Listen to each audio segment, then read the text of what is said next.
Anything we do in America is not common sense. It can't be. We're the most obese country in the world with the shortest life expectancy while spending the most money.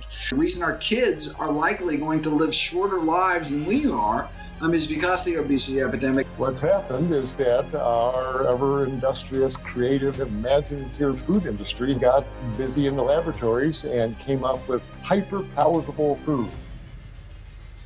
When you think about salt, oil, and sugar, they're not actually foods. They're food byproducts that have been concentrated that are added to actual food in order to stimulate dopamine production in our brain. Humans are hardwired to be attracted to fat, sugar, salt for our survival. Manufacturers fuse them into products to create something we call the bliss point, and it becomes very challenging to stop eating. Sugar, fat, and salt work in the same receptors in the brain where opioids work. Many of these processed food companies were purchased by the tobacco giant. Do you think that the tobacco giant has some idea of how to habituate people?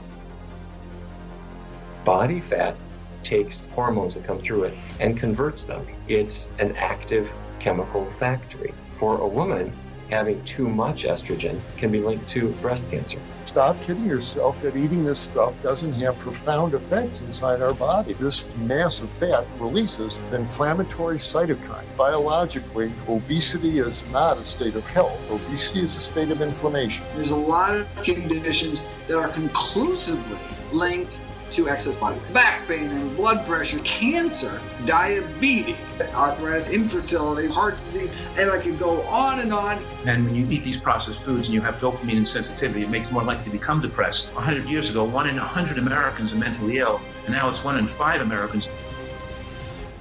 Our number one killer is cardiac disease, and yet the foods that create cardiac disease are subsidized by the government. That just cannot happen. We have to start subsidizing the foods that make us healthy, not the foods that make us sick. Unfortunately, there's some authors who will say pretty much anything to sell books, and by telling people what they want to hear, it's a good way to make a bestseller. It just happens to be irresponsible because it's not true.